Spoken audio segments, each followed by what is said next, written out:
Chapter 30. It was a long, long night, spent on a mat on the warehouse floor. Sleep wouldn't have been easy, even if Sean hadn't been surrounded by murderers who wouldn't think twice about offing him if they knew the truth.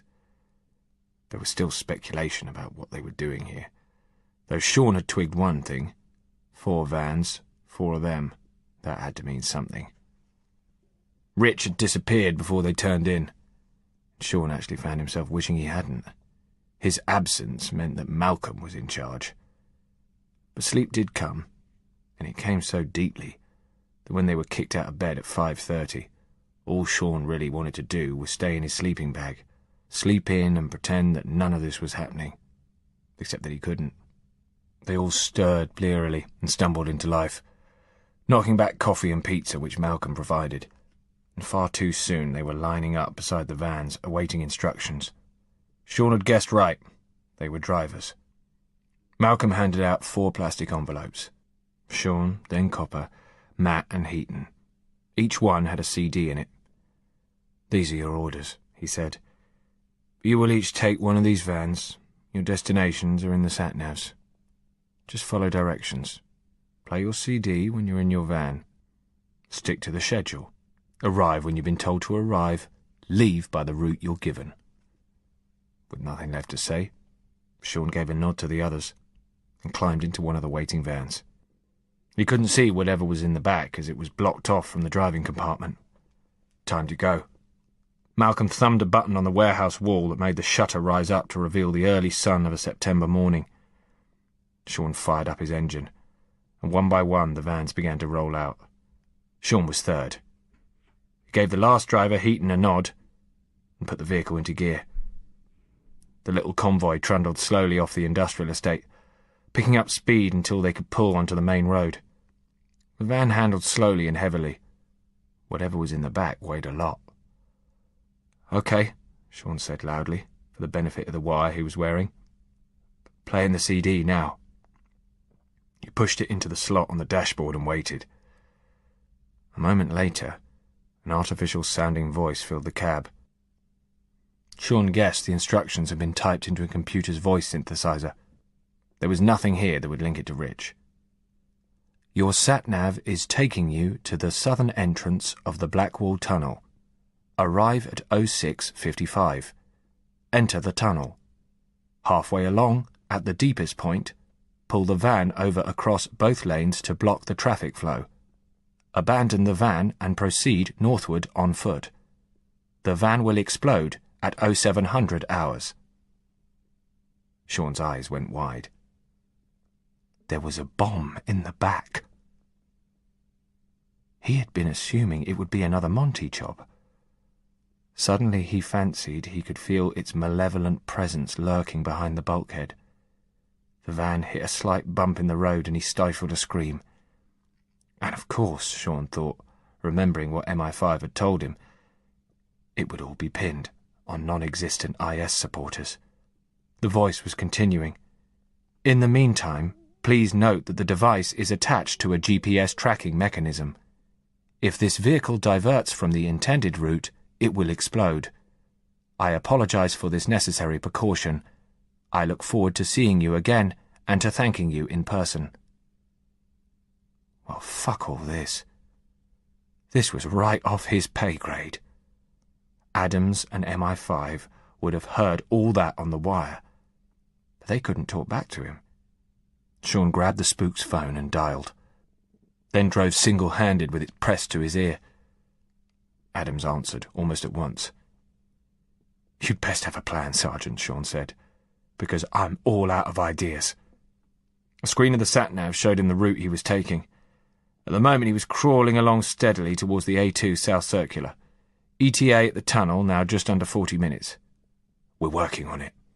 A pause with murmured voices in the background. Adams was not alone. Sean tried to imagine him sitting with the spooks, who were channeling all that precious information where it needed to go. "Keep going. Please confirm that there was no hint of where the targets for the other vans are." "Nope. No idea." "Okay. Each of you has a drone tracking him from above. Pisses off Heathrow no end, but that's their problem. We're projecting along the routes the other three are taking for likely targets so we can intercept them. The bomb squad are scrambling as we speak. Okay, cool. What about me? Just give me directions where I can hand this over to the bomb squad and I'll be fine. More muted conversation. You're not to divert from the given route, Sean. You heard the instructions about the GPS. Oh, shit. Adams had called him Sean, not Harker. Oh, shit, that had to be bad. You only started to be nice to someone if you weren't optimistic about their prospects. Well, fine, I'll RV with the bomb squad wherever, and do me a favour, and keep calling me Harker, Sergeant, please. A pause. Harker it is, of course. Right, listen up. You proceed as per sat-nav instructions. Our friends are staging a traffic jam. They've hacked into some traffic lights, set them permanently on red. Any moment now, the traffic you're in will snarl right up. You'll grind to a dead halt. Oh, great, Sean thought. Stuck in traffic with the bomb going tick, tick, tick. And that's where the bomb squad meet me, right? A pause. Negative. That's where you defuse the bomb. The sergeant's last sentence floated alone for just a little too long. Excuse me? Please, what? Could you repeat that, please? You will have to defuse the bomb.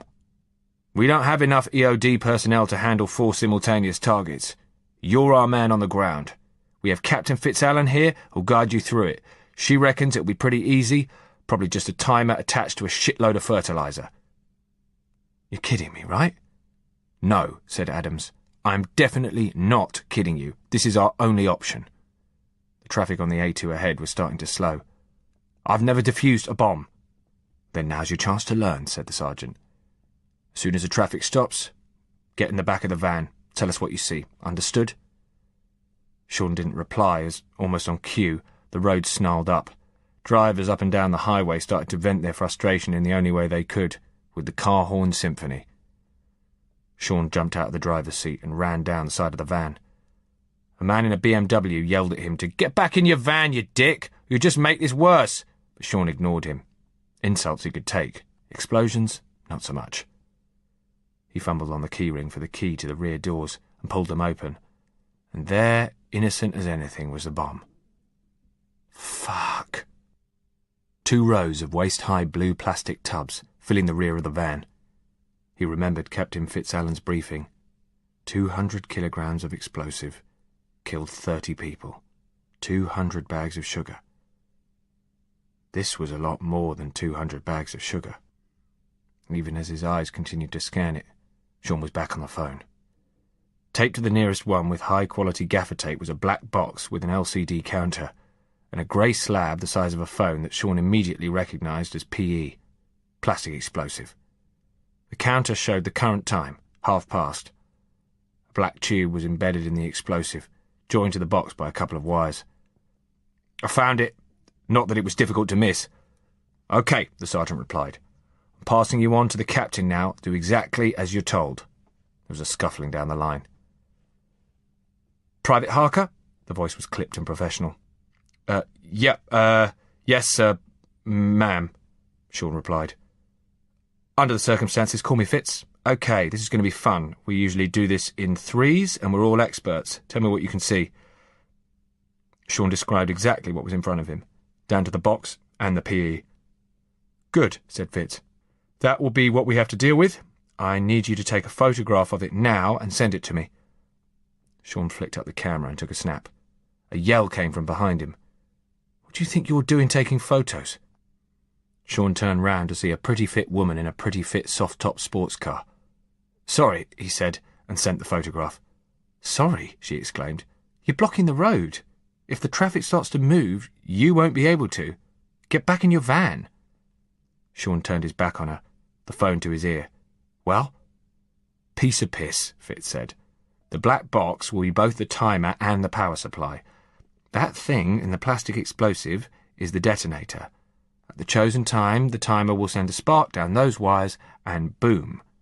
That looks like some hardcore tape holding everything in place, but the wires are unshielded, so they are what we deal with. You'll need to cut one of them. Either will do. Do you have any kind of knife? Sure. Sean's penknife was in his hand in a moment. He put the phone onto speaker, set it down, and put the blade to the nearest wire. "Hang on, I'll do it now." "Wait, wait, wait!" Sean froze. "I didn't say you shouldn't take precautions. Cut one without them, and there's a chance of a spike in the other." And bang, Sean guessed. He slowly withdrew the blade. "I want you to strip down the two wires to bare metal and then twist the two together. That will act as a shunt, so any current from the power source just goes round the circuit and misses the detonator. Then you can cut the wire." Sean forced a laugh. "Sure, shit, I never knew defusing a bomb was like twocking a car. I have no idea what you're talking about, but I'll assume it's all good. Yeah, keep thinking that." Took 30 seconds to peel off 2-inch-long lengths of plastic from the wires. Sean looked at what was in front of him. This was nothing like James Bond.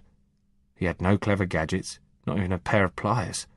Just some advice down a phone line while angry commuters yelled at him, unaware of the fact that he was actually trying to prevent them from being blown into a billion tiny pieces. Nearby, he heard the sound of a motorbike choking into silence. Sean took a deep breath. "Right. I'm going to do it."